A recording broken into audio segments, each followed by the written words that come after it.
I come up with one decent program that doesn't have to do with the 4th of July or Toys for Tots, and then that's what I get. So, well, I'm very happy today to have a very special speaker. It's not it doesn't happen often we have such a distinguished Oklahoman come today, but David L. Boren has served Oklahoma both as governor and United States Senator before he became the 13th president of the University of Oklahoma in November of 1994. He's the first person to ever hold all three of those titles. Under Boren's leadership, the University of Oklahoma has developed and emerged as a pace-setter university across the American public higher education system with over 20 new major programs and facilities that match all of the numbers of the new programs that they have. If you've been to the University of Oklahoma, you can see the amazing things that they've been able to do there. Above all, Boren years have been marked by his emphasis on putting students first. There is not a university president in this country that's more committed to students being his #1 priority or being the #1 priority. He still teaches a freshman level political science class each semester as one of the few presidents of major universities to do so. President Boren has committed his life to serving the people of the state of Oklahoma, and we are very lucky to have him here today. Would you please welcome President David L. Boren.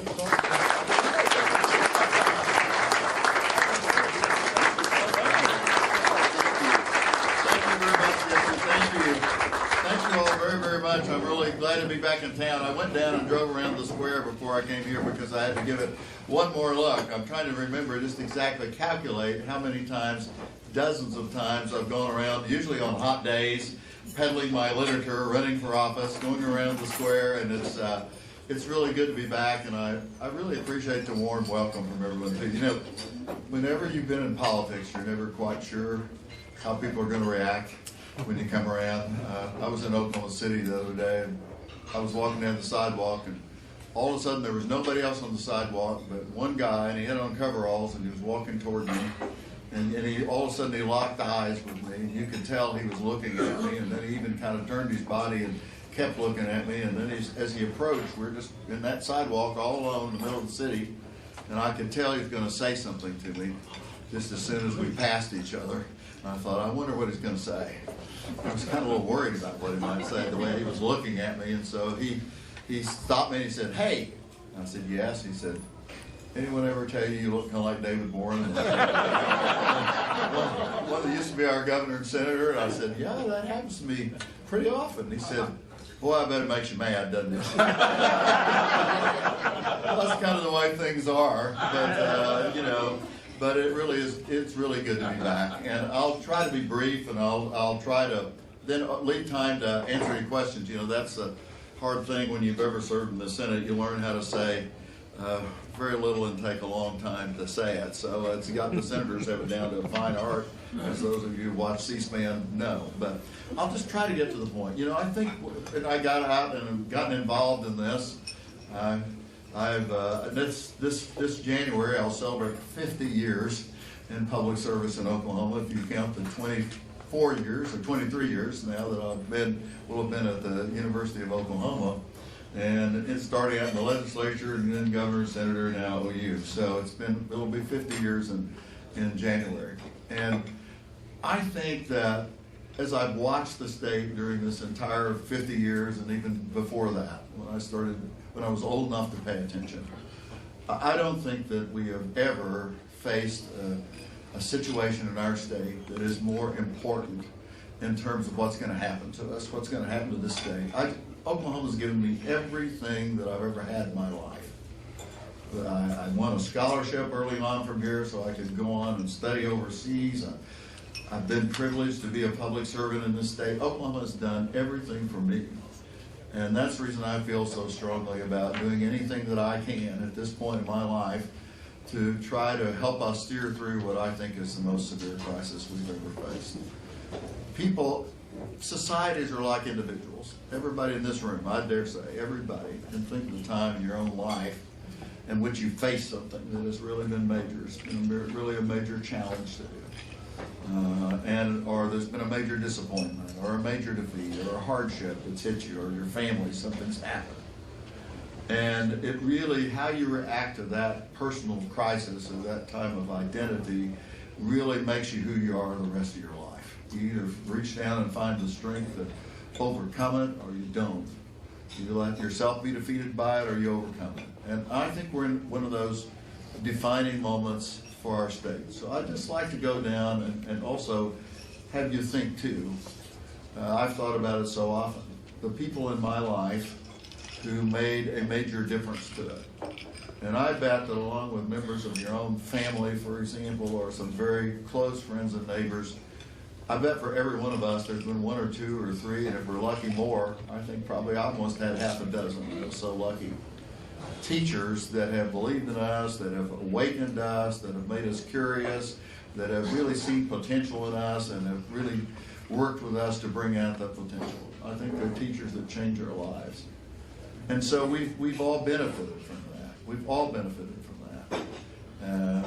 Here in Alva, I was university professors. A man who rebuilt my back about 5 years ago, Brock Snable, has reminded me over and over again where he's from, and I bet you he's treated everybody here in town. I mean, and probably some free if he could. He's just remarkable. But all of us have had these people in our lives. And now what's the situation? Well, the situation is, here are just the facts. The facts are that in light of what happened this year, when we talked about education in the past and we didn't think we were doing very well, we used to say, well, thank God for Mississippi. They were always 50th. They were always last. At least we weren't last. There was always Mississippi there. Well, I have bad news. South Dakota and Mississippi passed some raises for education this year, so Oklahoma this year will be dead last. We will be absolutely last of all the 50 states in the United States in terms of what we're spending per student to educate our children. And that is a really disturbing fact. Think what it's going to do to the economic development in the future of our state. So we just put up big billboards everywhere coming into Oklahoma. Bring your jobs, bring your businesses, bring your families, put your children in our schools. P.S. We're dead last in the whole country in what we spend to educate our students. Not a very effective. It's a disaster for economic development. I know the companies I've been associated with, they want to go to places where they'd have a trained workforce. They want to go to places where they want to put their own children in the local schools. Community I know very well, about to get a new business recently, they backed out. And they said, we're backing out because your schools are so underfunded. Our top employees don't want to move to the town. Well, it hurts. It really hurts. We understand that. We have a third of the school districts in Oklahoma have gone to 4-day school weeks. 4-day school weeks. It's not even true in lesser developed countries. They understand you don't do that. You need longer school years, not shorter school years, because the longer the students are in class, the more they're going to learn. 4-day school weeks. About 50,000 students in Oklahoma, our children right now, are in 4-day school weeks. It's unbelievable. And 50,000 are there without trained teachers. Why are the trained teachers not there? Well, it's not any mystery to us. Every state that touches us, and by the way, they're nearly all below the national average of teacher salaries. All these states in this region. But we are at least 5,000 to 7,000 below every single, in teacher salaries, below every single state that touches us. So if you're a young person, and I talk to them a lot of them, graduating right out of our College of Education, very best ones we're turning out. They're still young enough to go live and establish themselves where they want to be, where they're going to grow their families and all the rest of it. They're going to other places. They can go right across the Red River, and some of them will get a $5,000 to $10,000 signing bonus if they agree to stay there at least 3 years, and then get an annual salary $6,000 to $7,000 a year more. So something has. It's not anything that we have to sit back and say, what in the world has happened? Why are we having this teacher shortage? I just see it right at our College of Education. We're a great educator of teachers for the surrounding states. That's what's happening right now because they're leaving and they're going other places. So it's just not imaginable what's happened. And we were cut this year, and I think you've probably heard this from Janet Cunningham and others. I know she's had to be off at an important meeting today, or she'd be here, but We were cut 16% this year. You were cut 16% right here at Northwestern. You're going to have to lay off faculty. You're going to have to lay off staff. I know at OU we have 370 positions we're not going to be able to fill this year because we don't have the money. We had an early retirement program, and you know that's always hard because a lot of times the people you don't want to retire take the early retirement program. And so what's going to happen to the quality of the education of these students? What's going to happen to communities that are homes to colleges and universities? I just look right here in this county. Right here in this county, the economic impact, if you put Northwestern and the public schools together, the economic impact is something like $4 million a year on Woods County and the surrounding towns of Alva. So it's really important for us. It's important for us in every reason.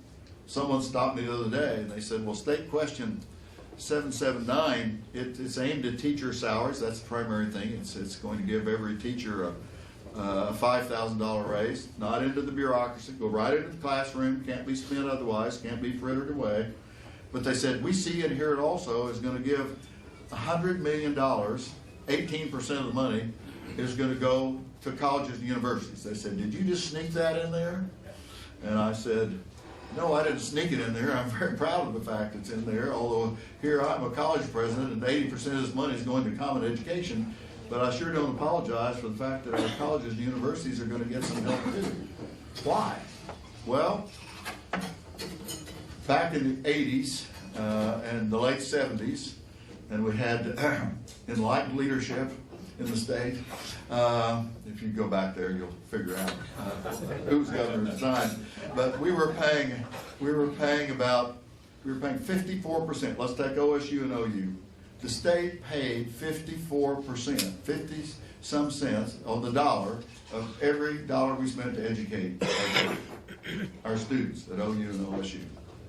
By the time I agreed to come back home, and I resigned from the Senate early to come back home to be president of OU, that was down to 32% was being paid by the state. This year, and it's the same thing right here at Northwestern, this year we're down to 12%. 12% of the cost of a student going to college. Some of you in this room, is very often people will write to me and say, President Boren, you know what the tuition was when I went to school, and you know what the tuition is now? Well, no wonder what the tuition was, because the state was paying over 50% of the cost to go. Now down to 12% at OU and OSU. At the medical school, for the Brock Naval World Training, state's now paying 6% of the cost to go. No wonder that people are graduating from college with huge debts and loans, and the families are so pressed. You know, I tell our kids in the class I teach one very large class in the spring, and I said, I'm really glad to see every one of you, but I'm especially glad to see those of you that are in the first generation of your family to come to college. And you think about it. You think about all the financial sacrifices their parents are making and how hard it is for them to afford it. We've got kids that are working 2 jobs. I had a young woman come up to me the other day. Well, it wasn't the other day. It was about a year ago, because we tried to do something about it. She said, President Boren, I just don't know how I can keep going on like this. And I said, well, what's the problem? She said, well, I'm pre-med, and I want to get this flat rate tuition so I can graduate in 4 years, because that's going to save my family $15,000 a year. We've done that to try to get the kids through school faster. And she said, I just can't keep up. I said, what? I said, you're making an A in my class here. And she said, oh, it isn't my grade. She said, I'm exhausted. I said, why? She said, I'm working 45 hours a week. I first work at Homeland, and then I work at Walmart. And I'm working 45 hours a week, sometimes 50 hours a week. And when I get home, I'm so tired, and trying to be a full-time student at the same time, I just can't do it.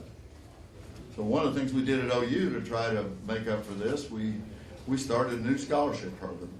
Raised it all with private funding. Thank goodness for the generosity of people who've been helping these young people that really need our help, because the state's not there. The state's not doing its share.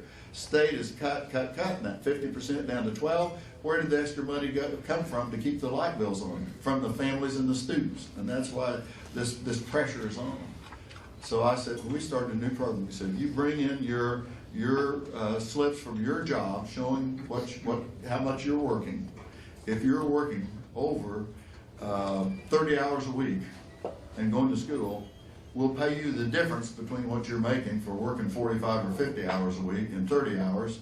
We'll give it to you as a scholarship. You'll be better off. You'll have the same amount of money to go to school and so on. We've tried it with teachers. We've been saying because they end up with $28,000 of debt on the average after going to college. How long is it going to take them to be able to pay that off at the rate of what we're paying them? So we've started again, a private scholarship program, all with private money, saying if you will stay and teach in Oklahoma, the first year we'll cancel 1/4 of your debt that you owe the university by private giving. Second year, another 1/4, and 4 years you'll be a debt-free teacher. So you won't have that hanging over your head if you'll stay here in Oklahoma. But that's not an answer because it's just with private money, and we have limited amounts of private money coming in. We can only give so many of those scholarships. So what in the world are we going to do? Did our parents and our grandparents only give us 4-day school weeks? Did they put us in classrooms that don't have trained teachers? I talked to a parent the other day. He said, yeah, my kid's got one of these untrained teachers, and you know what this person does? They walked in there and said, we asked him, why don't you bring your homework home in the morning? Oh, well, we get to go do our homework at school because the class that they're supposed to have this other person teach is untrained, just says, okay, kids, you can do your homework in here this week. You can this hour. You just do your homework. Now, it's this shortchanging kid. How can we, who have had so many advantages given to us, look ourselves in the mirror and saying we're doing the right thing when we are shortchanging our children in this way in the state of Oklahoma, dead last in the nation? I was reading a biography the other day, and a biography of President Bush Sr. And I thought, well, I want to read this because I was up there while he was president, and I want to see how accurate it is. You know, it's always interesting. Sometimes you don't recognize the events that supposedly occur when you read these books, but it was pretty darned accurate. And one of the interesting things is President Bush had picked to put at the beginning of every chapter, and from the very first chapter he picked a quotation from none other than William Jennings Bryan. I thought, the old cross of gold, old Democratic candidate for president. I thought, well, that's a really strange quotation to pick for a rock-ribbed Republican like George Bush Sr. But the quotation was really something. It said this. It said, destiny is not a matter of chance. Destiny is a matter of choice. So in other words, the choices that we make, and I think we're at the point of one of these fundamental choices. Fundamental choices for the well-being of the next generation, and the next generation's watching us, the millennials. As has been mentioned, I teach every semester. The other day I sat around in my classroom, the students wanted to talk some more after class, and one of them said, President Boren, why should we stay in Oklahoma after we graduate? I said, well, because we're such a special place, because we're a place we care about each other, we're a real community. When we have hardships, look at what happens when tornadoes strike or any other kind of, we help each other, we care about each other. I've always been so proud that every year there comes out a poll, which states per capita, whose citizens give the most to charity, philanthropy, their church, and the rest of it, both in time and in money. Oklahoma's always in the top 5 states, the top 5 most generous states. And I said to them, this is where you want to stay in a place like this. You want to help make it better. But they said, well, we know the health statistics. We know the mental health statistics. We know the early childhood statistics. We know what's happened in schools. We're dead last. Now tell us why we should want to raise a family in this state instead of someplace else where we can put our kids in great schools that are being paid for and all the rest of it, where we'll have real teachers. It was hard. It's a hard question to answer, and these people have choices, and they're watching us. And I truly believe that what's at stake with State Question 779 is not just the future of education. I say that not just, it's absolutely the future of public education in the state of Oklahoma is at stake. I think the whole generation is at stake. What we're going to do, I think our future is really at stake in terms of defining who we are and what we want to be. So that's why some of us, and why I finally got drawn into it, I kept waiting for other things to happen. Frankly, this initiative petition we were given 90 days to raise 125,000 signatures. We raised 300,000 signatures in 45 days. That's the most in state history. It's been absolutely bipartisan. We polled on this as recently as in the last 10 days. It's still leading substantially, approximately 2-1. And you know what's so interesting about it? Because I'm alarmed about the fact, and I think it's one of the biggest problems we have as a country, that we've become so divided between parties and so splintered in terms, instead of all being Americans first and looking what we need to do first. I don't care if it's a Republican idea or a Democratic idea. I used to get some criticism from my own side of the aisle about that when I was in office. But they called me a dino. I know there's a lot of rhinos, Republicans and names only. I was called a dino, a Democrat name only. And so I've been through that. One of the things that does encourage it, we took in our poll, guess how much difference there is between Democrats and Republicans whether or not they support doing something like this? Less than 1% difference. In other words, tied. It's bipartisan. I said, even go back and take a new poll and tell me between Trump and Hillary supporters. I thought, well, surely there's going to be a big difference. Less than 2% difference. In other words, I think the people of Oklahoma have come to understand this is first things first. It's not about big government and bureaucracy and regulation.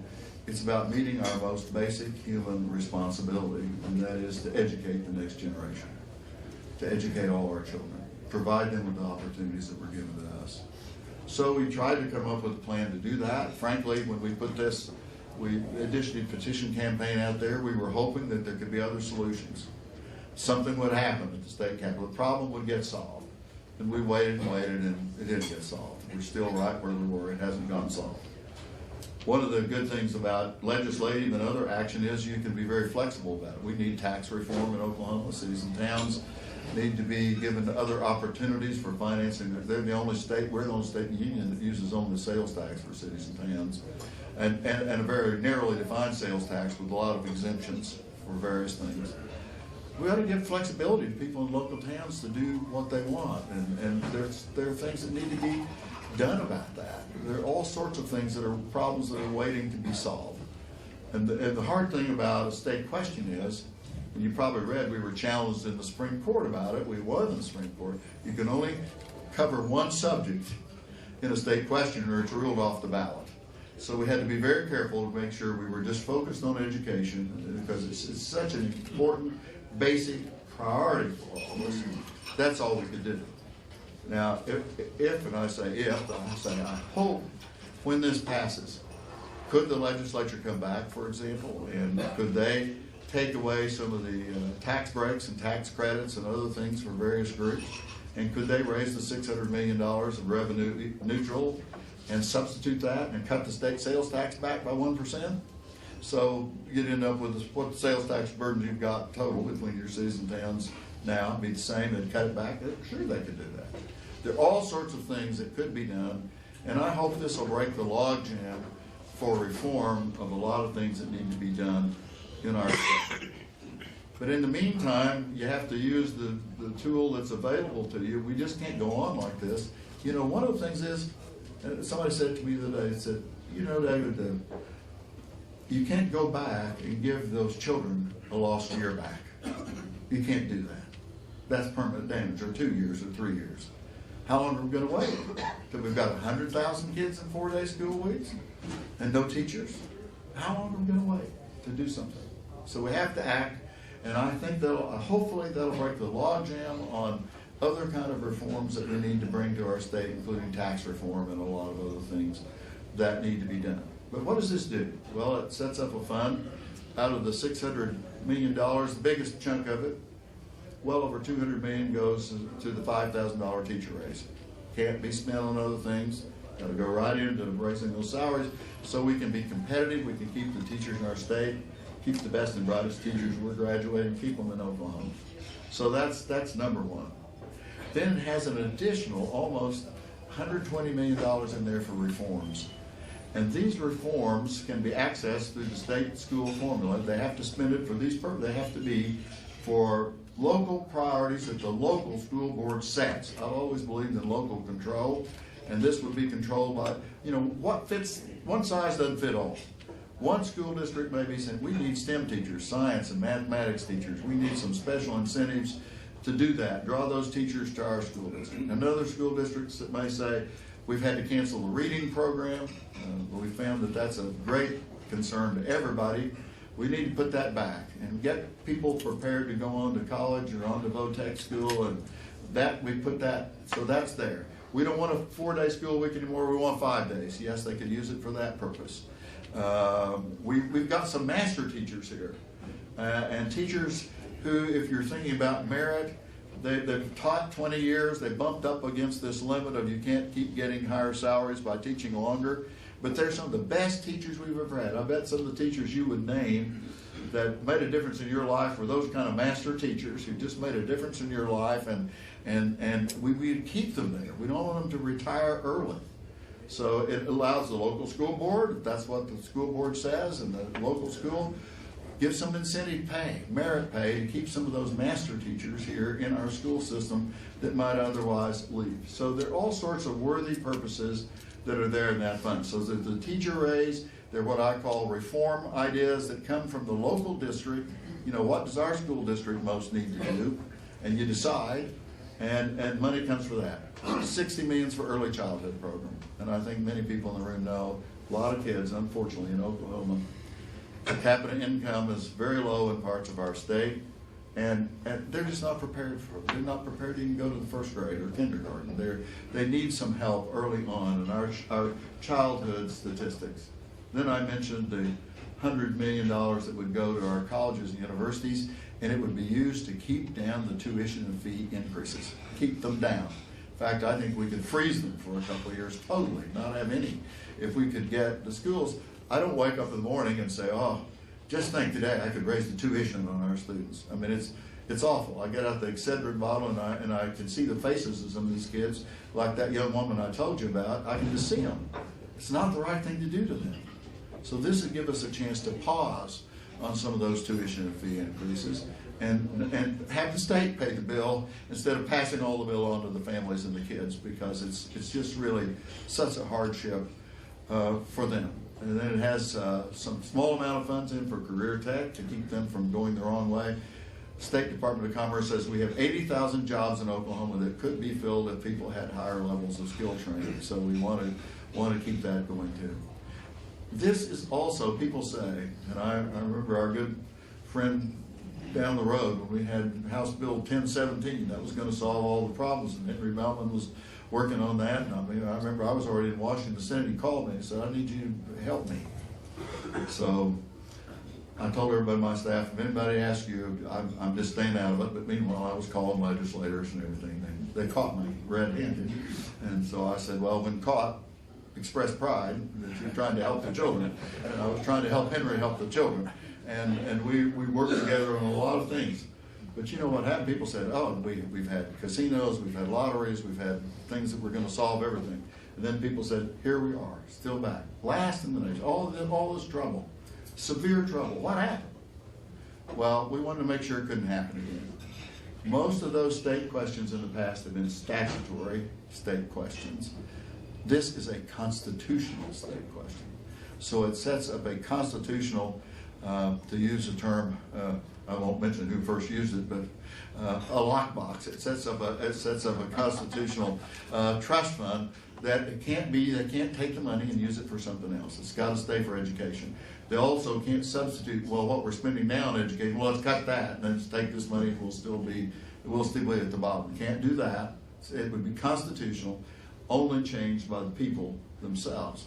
So we've tried to put every kind of protection around this so that we won't think we've solved the problem as we thought before, only to have the money somewhere get lost. You know, I was amazed they lost it. Now, I may have made a lot of mistakes. I was a young governor and I made a lot of mistakes. I was just grateful I left office unindicted and unimpeached. I was so young. I was only 33, so I didn't know about a lot of things. But I never lost the $100 million that I didn't know we had at the state capitol. I mean, how do you lose $100 million and then find it? I mean, it's just unbelievable. So I think we do need these constitutional protections to make sure that this money doesn't get siphoned off and used for other things. So this is kind of an outline of what this will do. It will, I think, end the teacher shortage up to a level that these students, many of them, really want to stay in Oklahoma. If they're worried about that, They want to have families. They want to put a roof over their heads. They want to send their kids to college. They got to think about earning enough money to do that. So I think it will solve so many of the basic problems that we have. Some people have said to me, oh, and I hear this sometimes in the metropolitan areas where there are very expensive private schools, that some people, about 6 to 7% of our, and I'm not against private schools, I think they give us they set goals for us, they show how things can be done that we need to be thinking about doing, but 94% of our children are in public schools, in public universities. And that's where our students are. That's where the employees are for these businesses that are thinking about coming to Oklahoma. That's where they're going to put their children in school, most of them. So some people say, oh, let's just give up on public education. Let's just give up on it. Well, if you give up on public education, I think we've given up on Oklahoma. We've just given up on Oklahoma. What is there so special about Oklahoma? Our people. If we don't educate the next generation, we've given up on our people. We've given up on the very resource that's most important for us. So that's why I got involved.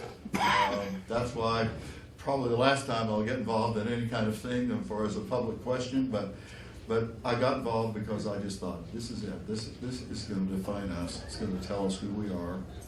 We cannot in conscience. We who have benefited so much from what our parents and grandparents gave us, we can't afford to look at ourselves and shortchange our kids, all of Oklahoma's kids. So that's why I'm really glad to be here today, and I really appreciate you listening to me. There are undoubtedly a lot of questions that can be asked about this, but just for the sake of our future, I hope we can get together, pass this, send a message to Oklahoma, send a message to the entire political system.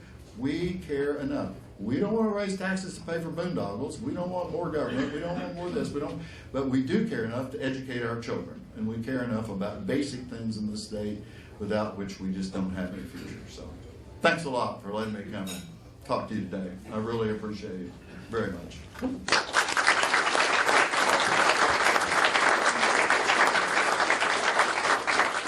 I hope I've left a few minutes left. I think we at least have about 10 minutes left for any questions or anything else. I'd be happy to try to answer them, because I have to tell you, when we first started looking at this as a practical matter, several people in the room working around just saying, well, what can we do?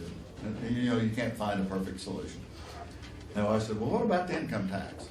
I cut the income tax. Maybe you all have forgotten this, but when I was governor, I had the biggest income tax cut because we were not giving us credit on our state income tax for what we paid on the federal. I said, well, that's double taxation. So I ran on that, and we cut it. We cut it back. We got the credit. Substantially, it's the biggest tax cut in state history at that time. But you know what? We had a surplus at the time we cut the taxes. We could afford to cut the taxes. We had a surplus. And at the same time, we were in the top 5 in education increases. So circumstances and timing are very important. So I said, well, what about just delaying these income tax cuts a little more? Well, we polled on that, around 50-50. And differences between the two parties. And we polled on property taxes, and we polled on other kind of taxes. And then we polled on the sales tax, and it polled 75% at that time. I mean, yeah, we would consider that. So we were kind of driven to that choice by practical reality. Some states, real interesting, we're about 40th in our total tax burden. We're not in the top 10 or the top 1, you might say. So I've seen this, we do this, we'll be really high in sales tax. It's really interesting. Texas, they like property taxes. And most of you, if you have any operations across the state line down that way, the property taxes in Texas are twice as high as our property taxes, maybe higher. They love property taxes. And we don't love property taxes in Oklahoma. In other states, they love income taxes. We don't love income taxes so much in Oklahoma, and there's always a feeling, well, if people got enough accountants, lawyers, you can figure out your way out of them. And so we tend to just prefer the sales tax. So some states are very high in income tax compared to others. Some are very high in property tax. We're high in sales tax, but it seems to be our poison of choice. So when you're trying to figure out what can you do to solve the problem, and nobody likes to even be told there's no free lunch. We all love that. I've been in politics to know that one of the greatest things you can run on is there's a free lunch and I'm going to give you one. Everybody loves that. Isn't that popular? The only problem with it, it ain't true. It's just not true. And so we've got to face up to the fact that we have to invest if we're going to do something that's worthwhile. So that's kind of how we got there.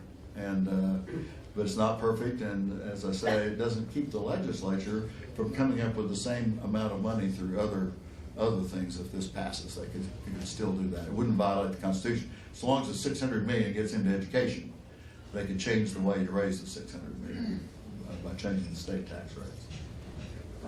Anybody have a question or any advice for us? I do think it's just really critical. Yes. If nobody's going to ask anything, I'd like to see if you've got some extra copies in large print of this whole question that we could read. Okay, I don't know. Can we get those back to the question? Yes, or you can go to our website at yesfor779.org. Yesfor779.org. It's got the whole ballot language in there. It'll have a ballot title, then it'll go down and it'll say, it says it by percentages. I like to say it by numbers. I'd like 60 million for early childhood. It'll say certain percentage of the money raised will go to early childhood. The teacher raise, the rest of common education, what I call the reform money that comes through the state formula. The local school board decides how to do it, but only for limited purposes. Higher education will go through the state regents formula, which is enrollment based. The reason that I asked about the large print, because I'm even older than you are. That's impossible. Yeah, I like large print too. I like to see it written out, and I don't necessarily like to see it just online. So I'm still old-fashioned. I read 7 print newspapers every morning before I go to work, and I like to hold them in my hand as I drink my coffee. So I'm with you. Yes. I got a question for you. Sure. I met you years ago as a politician. Right. So I can't let you leave here without asking you a political question. Oh my. If you had the power to appoint the President of the United States and you weren't limited to the 2 candidates we have now, who would you choose? Oh, who would I choose? Well, I'll start out. Maybe I'll start the back end of that. How did a country as great as the United States of America end up with these 2 choices? I mean, how in the world did we end up with these 2 choices? I don't mean to be mean about either one of them, but I mean, when you've got a situation where neither one is trusted by a huge percentage of the population, something's wrong. I would look at people that are not very partisan. For example, I have the privilege of serving on a foundation board that Mr. Bloomberg set up.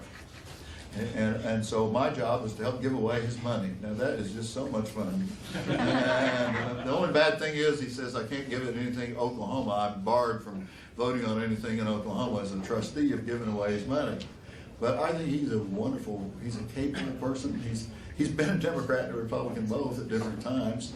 He's really nonpartisan. Which I think the ideal president for this country is somebody that'll bring us back together. We have become so polarized. We have become so divided in this country, so splintered, that I think that's, so I think you need somebody that can do that. And certainly I've just watched his, I don't agree with him on everything, but I've watched his courage and I've watched his business acumen, and he didn't get to be where he is financially without being one very, very smart person. I'd look at somebody the other day. I saw a statement from Bob Gates, who was Secretary of Defense. He's the national head of the Boy Scouts right now. He was Secretary of Defense. He was CI director.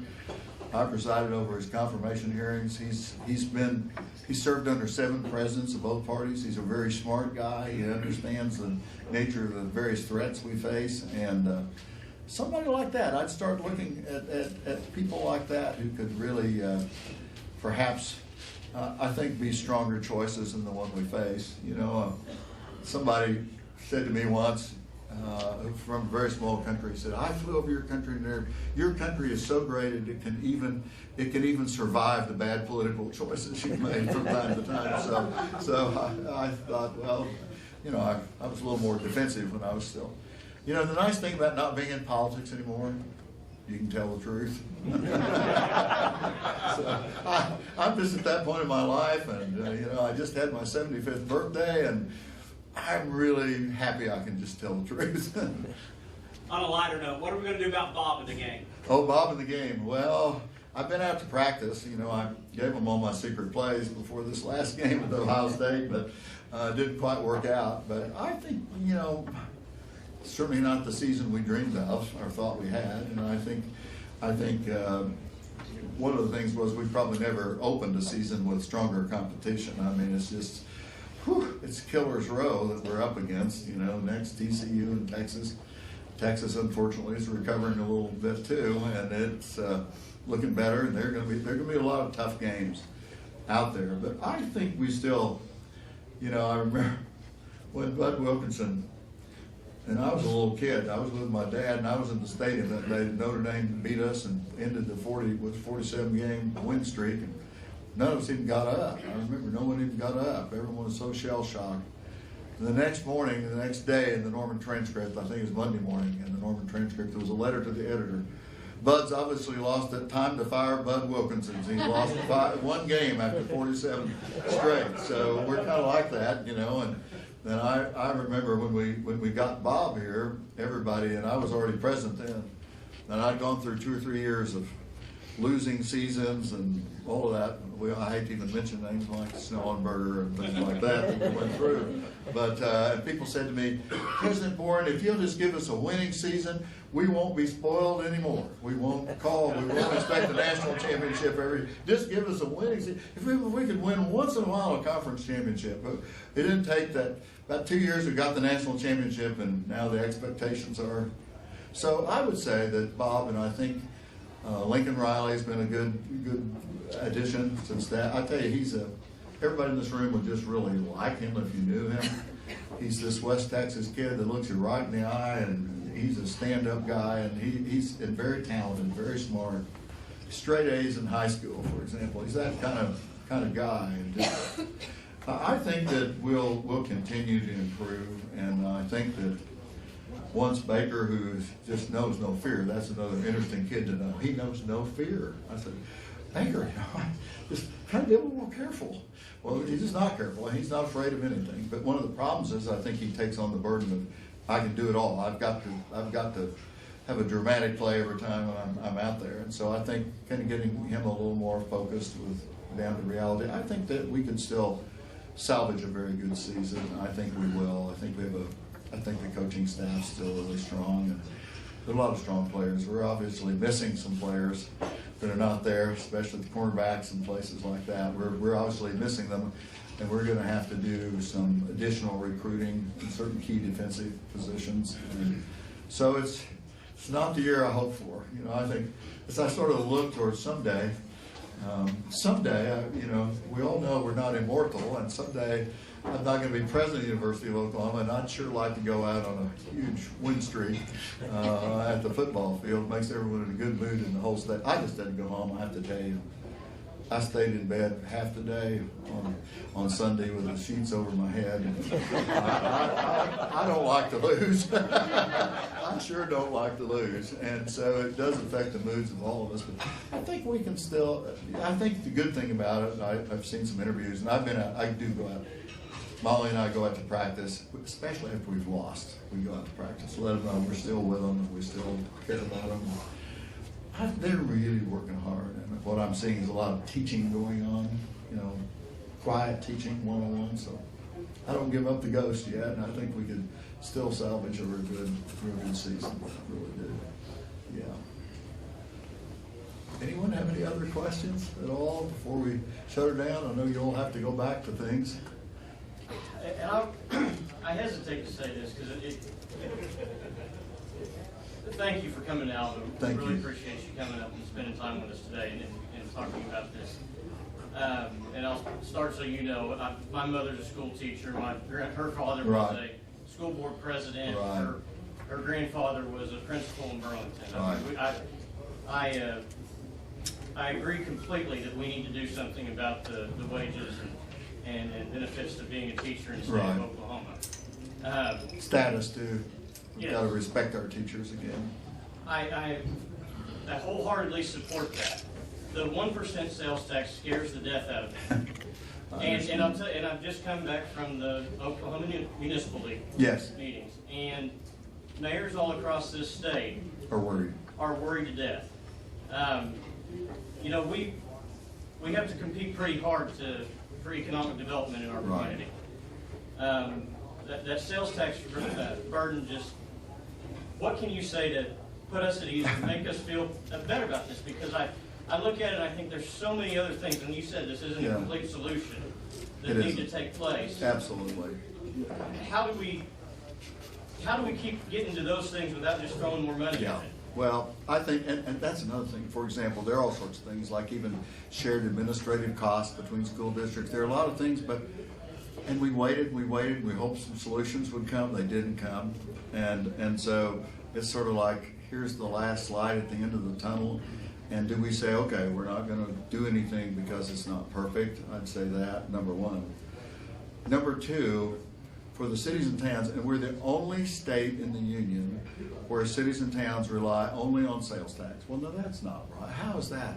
You don't give the people of the community any option on how they want to pay for vital services like fire, police, and other things. Now, economic development, I'd have to say, if you're known to have underfunded schools and we're doing that, the cities and towns aren't going to have any future. We're just not going to have any future. We're going to drive and blow away. People aren't going to come here. But I think what we ought to do, we're like, I always say to cities and towns, and I've said this, I've met with a mayor of Tulsa, for example, and Weatherford, who's been head of the municipal league, and I said, you know, instead of us being like two people that are starving, fighting for whatever crumbs fall off the table, why don't we form an alliance and try to do some other things? And I've told the officials and the leaders of the municipal league, I'll volunteer. I don't want to volunteer to go back into politics again at all, but I'll volunteer. When this passes, I'll be the first one. I'll be ringing the phone at the municipal league saying, what can we do to get the next session of the legislature to grant more home rule authority and tax reform so that we can change the way we collect taxes in Oklahoma and do something about it. So I think the solution, honestly, is let's stop this, because it's so basic. It's just basic to all of our human need to take the next generation. We can't, I was talking to David McCullough the other day, the writer. He gave me a quote from Jefferson. He said, when you speak, you tell them this: those who think you can have a vital democracy and ignorant citizens at the same time are thinking about things that have never been and never will be. And I think it's so basic.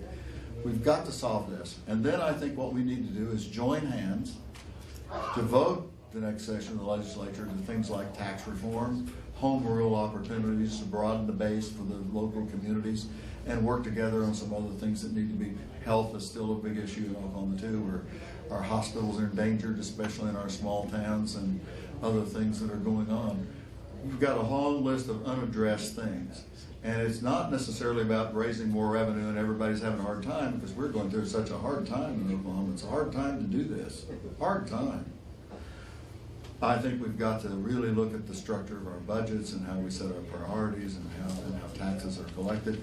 And, you know, almost there are tax credits and tax exemptions. The revenue base of the state of Oklahoma is now more than half of it has been given away in these special breaks. And I think we've got to look at that and then meet the other needs. So I'm hoping, I think if this fails, it's a message to the next generation. We don't care about you, we don't care, we're gonna lose a lot of them. And people are really watching. It's also kind of a message, I think, to our public officials. Well, we care about some things, we really care about some things, and we want action. It doesn't matter if we're Republicans or Democrats, it's nonpartisan, we want action. And I think passage of this, which sort of says, the only thing you ever need to run on is tax cuts, get more people to keep their own money in their own pocket.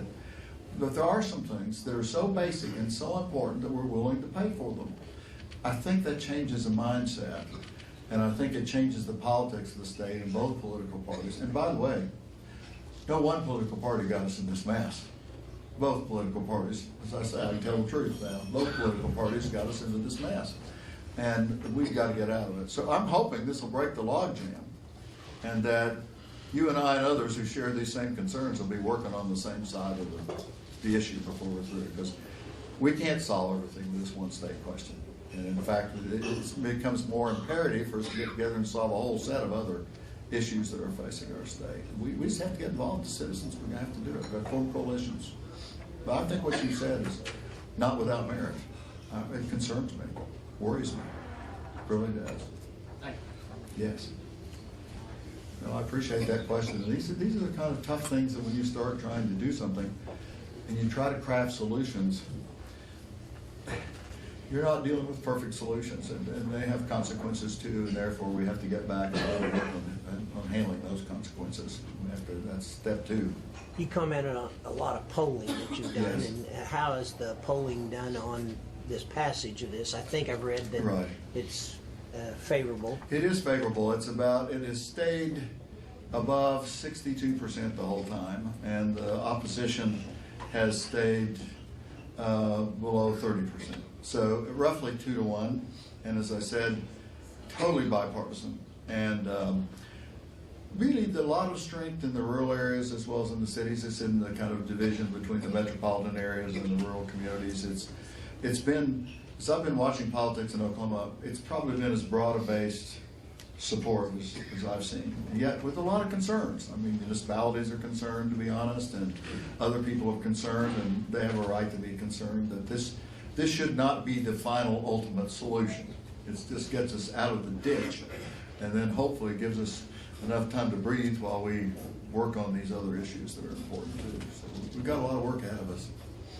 The 1%, and you say 6 million, was that based on like a 3-year rolling average? Because we were Yes. in a big oil boom. Yes, And now we're pretty much no, so it's a 3-year rolling average. And what it does, the question isn't say, raise $615 million through a 1-cent sales tax, because what if it's $600 million at the time, or what if it's $590 at the time?